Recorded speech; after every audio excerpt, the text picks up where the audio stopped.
¿Qué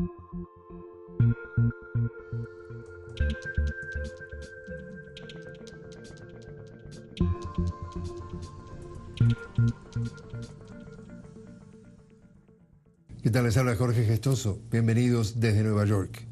En el programa de hoy analizamos la reciente Asamblea General de las Naciones Unidas con el embajador Sacha Llorenti, representante permanente del Estado Plurinacional de Bolivia ante la ONU.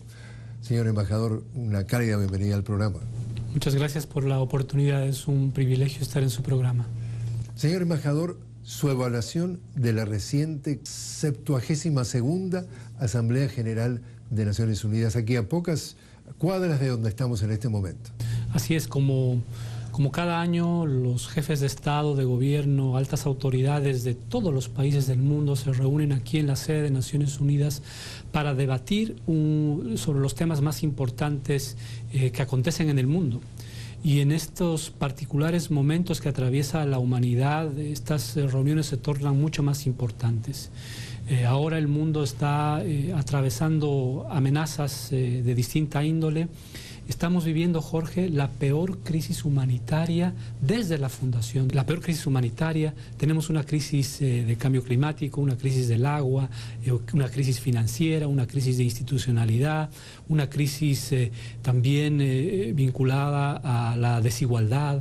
Es decir, el mundo ha reprobado muchas de las asignaturas que se había comprometido hace 72 años. Pero de todas esas amenazas hay dos que son muy latentes, muy cercanas, que uno las puede sentir en la piel, algunas de ellas. Una de ellas es el cambio climático y la segunda es la amenaza de una conflagración nuclear. Lo que sucede ahora en la península coreana representa una de las crisis más serias que vive la humanidad, porque la amenaza del uso de la fuerza, la amenaza del uso de armas nucleares pone en vilo a millones de personas y eso tendría repercusiones globales. Y además de esas dos amenazas concretas, existe un hilo transversal que amenaza al sistema de Naciones Unidas, que es el debilitamiento, el hostigamiento y los ataques contra el multilateralismo, que es el pilar fundamental de las Naciones Unidas. El día martes, cuando empieza entonces el debate de esta reciente Asamblea General, el segundo orador fue el presidente de los Estados Unidos, Donald Trump. Su mensaje fue percibido generalmente a través, no solamente de acá de Naciones Unidas, en nuestra América Latina, sino en el planeta entero, como muy agresivo, unilateralista y militarista. Casi una provocación frente a varias naciones. Su lectura. Ha sido un discurso oscuro, ha sido un discurso soberbio, ha sido un discurso contrario a los principios y propósitos de la Carta de las Naciones Unidas, con una tergiversación de principios como el de soberanía y una lógica que va en contra del espíritu de la misma organización, que es el trabajo colectivo, conjunto. Además, como en muy pocas oportunidades en las Naciones Unidas, que es el lugar de la construcción de la paz, se ha hablado el presidente Trump ha hablado de la destrucción total de un Estado miembro de Naciones Unidas. Corea del Norte. Así es, utilizando además apodos, etcétera, en un estilo poco visto en Naciones Unidas. Pero lo preocupante es además, por supuesto, que ese discurso desnuda una intencionalidad clara de desmontar los principios de Naciones Unidas. Me refiero a los principios del multilateralismo, el respeto a la integridad territorial de los estados, a la no injerencia en asuntos internos, a la autodeterminación de los pueblos, a la soberanía, a la independencia, esos principios básicos que están inscritos en la Carta de las Naciones Unidas. Además, ese discurso muestra un afán de acabar con algunas de las instituciones de Naciones Unidas, el propio Consejo de Derechos Humanos. Ha habido críticas al Consejo de Derechos Humanos.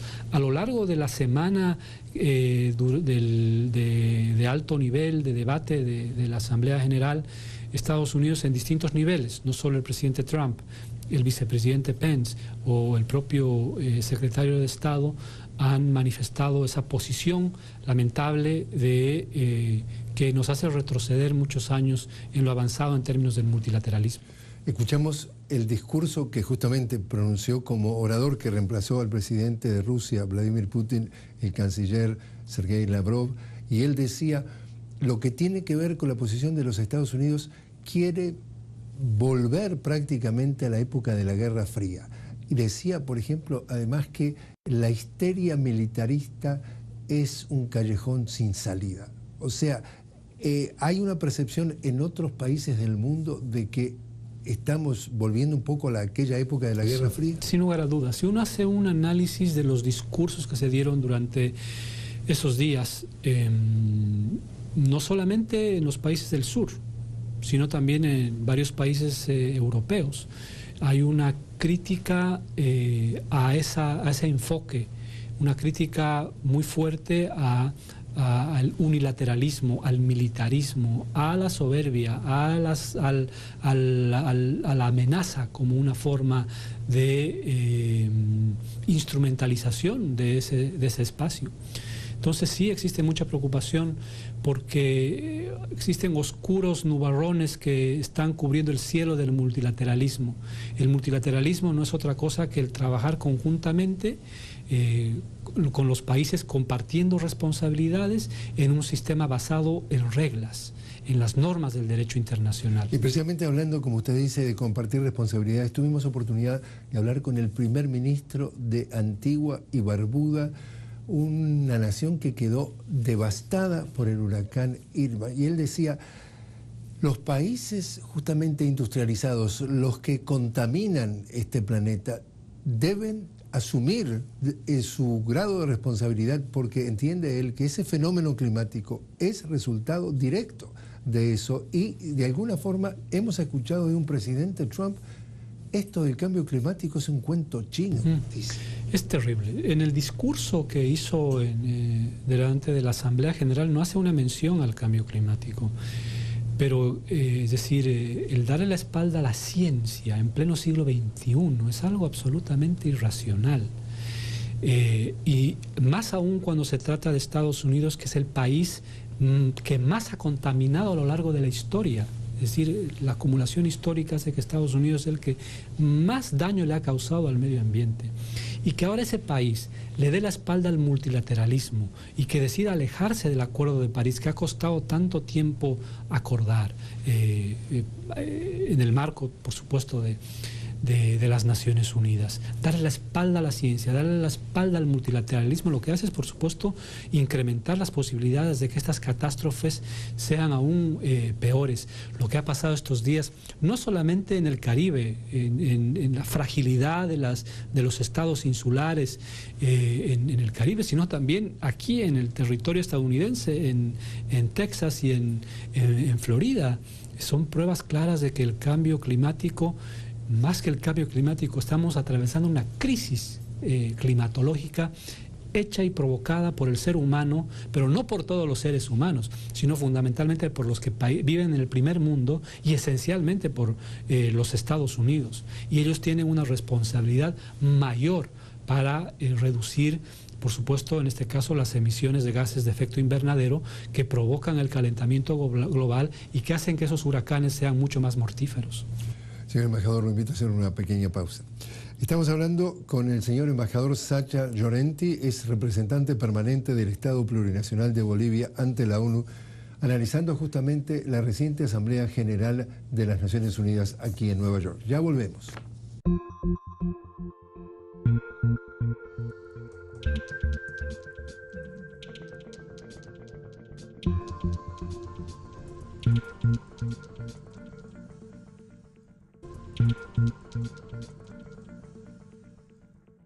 Continuamos en Nueva York hablando con el señor embajador Sacha Llorenti, representante permanente del Estado Plurinacional de Bolivia ante la ONU sobre la reciente Asamblea General de Naciones Unidas.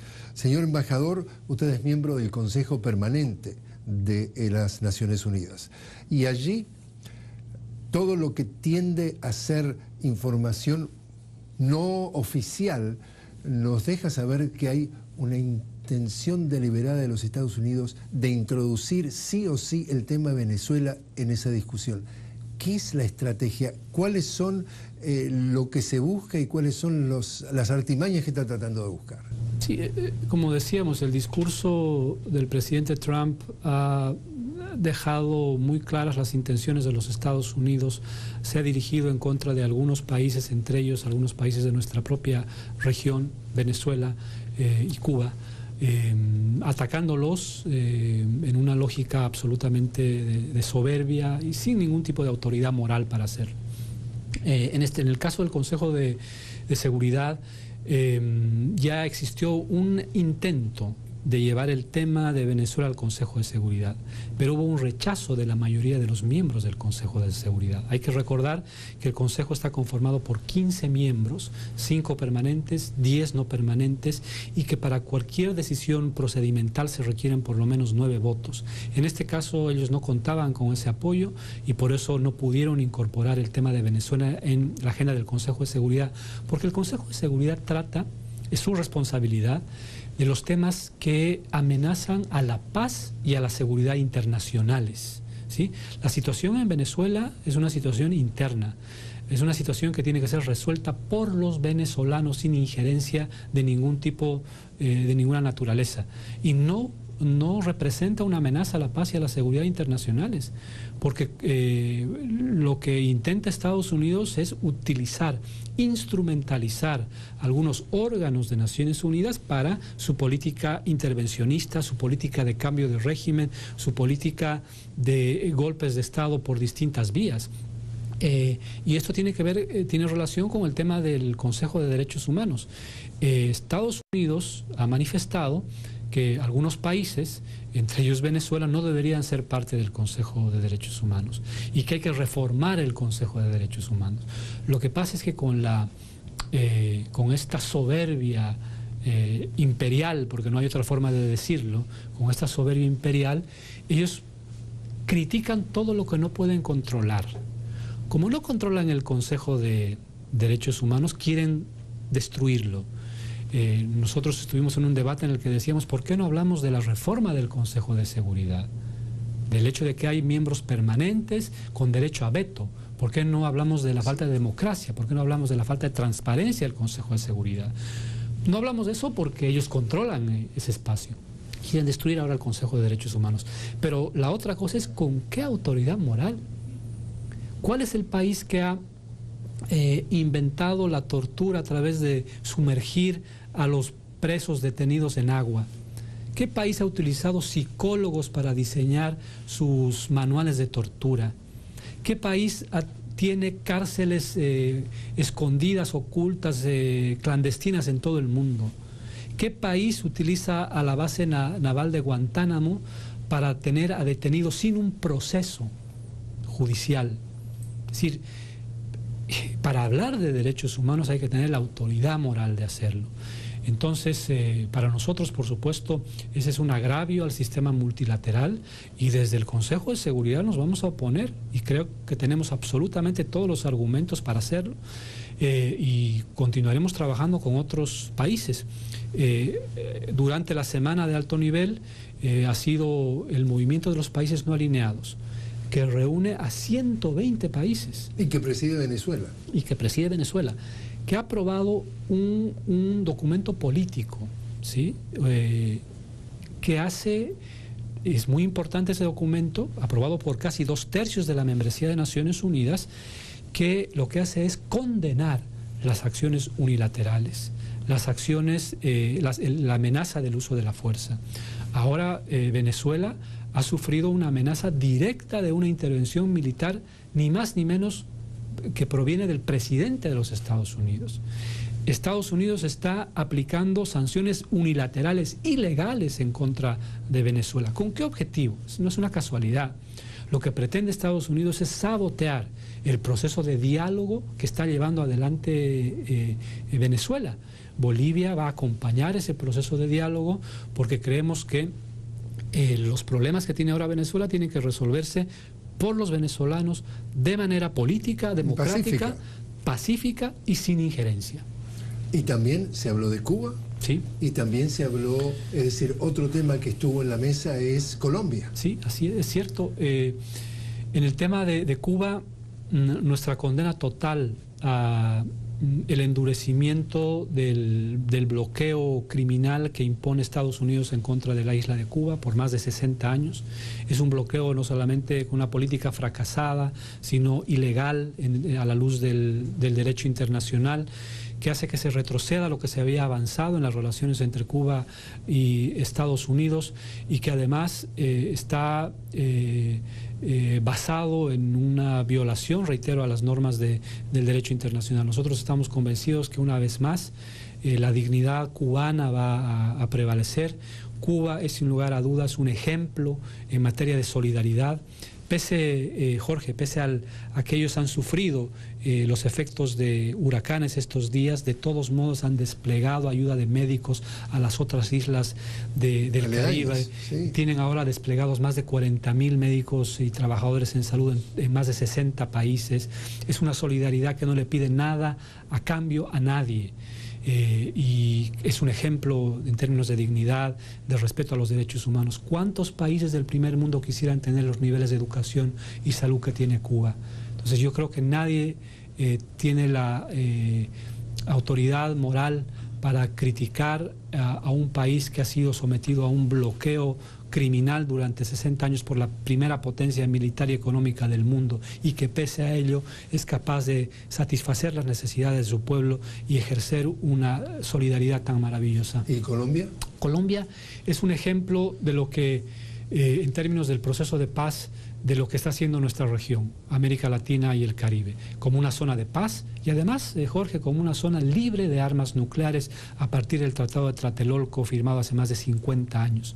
Una cosa positiva, pese a las amenazas de Trump y del gobierno de los Estados Unidos, incluso los países que se han manifestado en contra de Venezuela, de su asamblea constituyente, incluso ellos se han opuesto a que haya una intervención militar de los Estados Unidos. Incluso Colombia. Incluso Colombia. Esa es una señal clara de que estamos fortaleciendo una zona de paz en nuestra región, y creo que hay que destacarlo.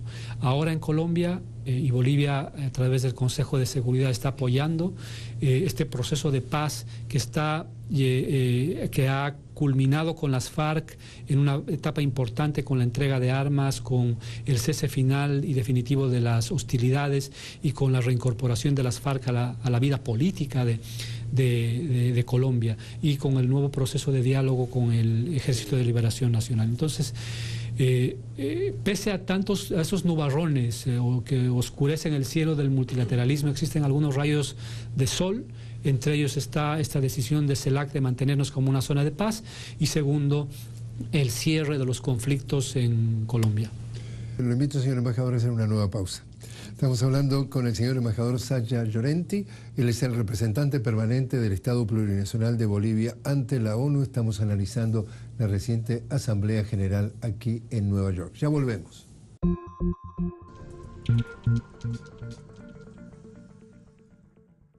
Continuamos en Nueva York analizando la reciente Asamblea General de las Naciones Unidas con el señor embajador Sacha Llorenti, representante permanente del Estado Plurinacional de Bolivia ante la ONU. Señor embajador, Bolivia precisamente en muchos años no ha tenido un protagonismo a este nivel, a nivel internacional. ¿Qué fue lo que ha cambiado? Bueno, creo que es la primera vez en nuestra historia que Bolivia tiene este lugar en la diplomacia mundial, y eso se debe a 3 factores, Jorge. El primero es el liderazgo del presidente Evo Morales. Evo Morales es el primer boliviano universal, es decir, el primer boliviano reconocido en todo el mundo. Cuando uno toma un taxi en Addis Abeba o toma un taxi en Teherán, en Moscú, en Bruselas, en Nueva York, y dice yo soy boliviano, lo primero que le dicen es Evo Morales. Evo Morales ha visibilizado al país. La segunda razón es que nosotros gozamos de una diplomacia genuinamente independiente y soberana. Nosotros actuamos en base a nuestros intereses, a nuestros valores, a nuestros ideales, a nuestros principios. Eso es lo que guía nuestra política exterior, por eso podemos decir las cosas con absoluta claridad. Y la tercera razón es porque Bolivia está dando ejemplo en el mundo en muchas materias. Ha creado un modelo económico que crece al doble del promedio en nuestra región, que es uno de los que más crece en términos económicos, un modelo social que ha reducido la pobreza de 38% a 16%, la extrema pobreza, ha reducido la desigualdad, tiene un modelo exitoso de lucha contra el narcotráfico, tiene un modelo exitoso de paridad de género en la participación política, etcétera. Bolivia es un ejemplo en muchos casos.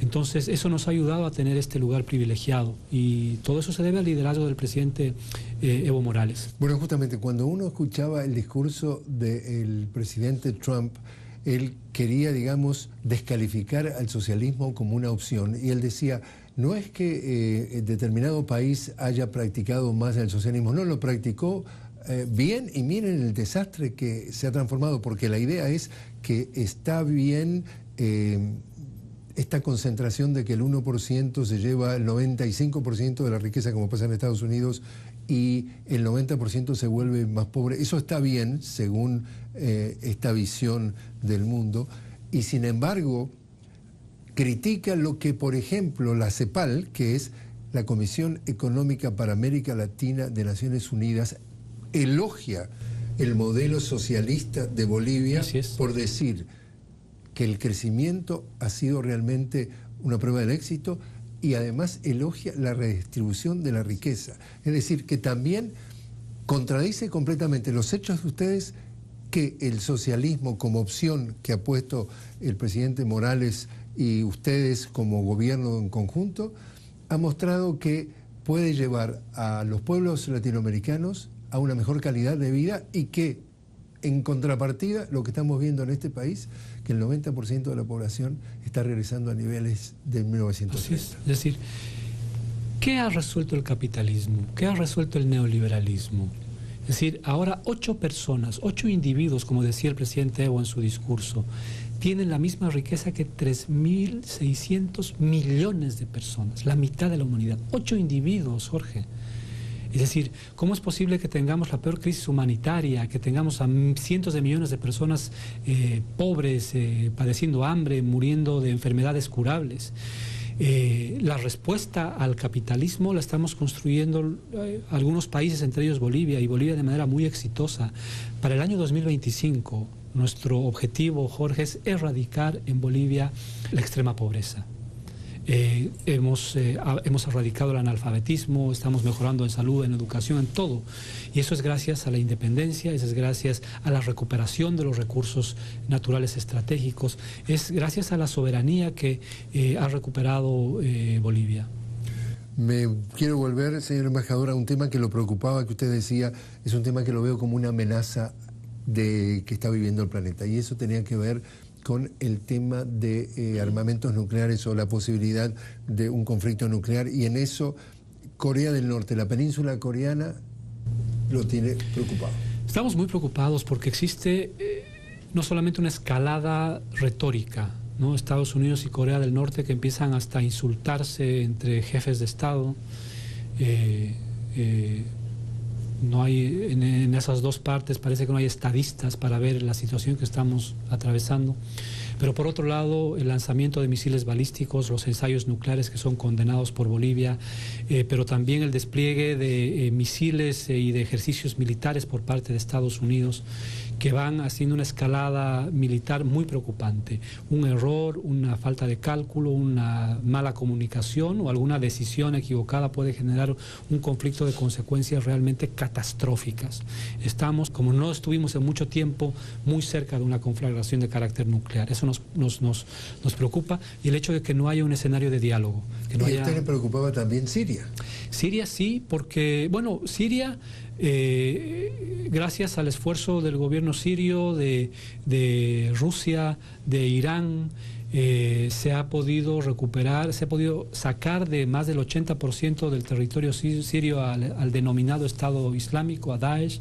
Es una victoria contra el terrorismo, pero Siria, Irak y Libia nos dan lecciones muy duras de cómo el intervencionismo, las políticas de cambio de régimen pueden desestabilizar tanto una región. No estaríamos hablando ahora del Estado Islámico, Jorge, de no haber sucedido la invasión a Irak o de no haber sucedido la política de cambio de régimen en Libia. Entonces, los responsables de esos actos, por supuesto, están no solamente impunes, sino que continúan con esta lógica de tratar de desestabilizar para apropiarse de los recursos naturales y controlar geopolíticamente al mundo. Entonces, ¿Naciones Unidas debe reformarse? Debe reformarse, debe transparentarse, debe democratizarse fundamentalmente el Consejo de Seguridad, que está formado solamente por 15 miembros, con 5 con derecho a veto. África no tiene ningún miembro permanente, América Latina y el Caribe no tienen ningún miembro permanente. Por otro lado, la Asamblea General, donde están los 193 estados, tiene que fortalecerse, tiene que revitalizarse y tiene que transformarse internamente para que pueda proteger a los ciudadanos. Hasta ahora no hay un tratado, por ejemplo, que limite a las grandes corporaciones que acumulan tanto capital, tanto dinero y tanto poder. Es decir, nos queda un largo camino por recorrer, pero nosotros, junto a algunos países, todavía tenemos esos principios, los valores de la Carta de las Naciones Unidas como el faro que nos guía en estos oscuros días que acechan al multilateralismo. Señor embajador Sacha Llorenti, muchísimas gracias por haber estado con nosotros. Muchas gracias, Jorge.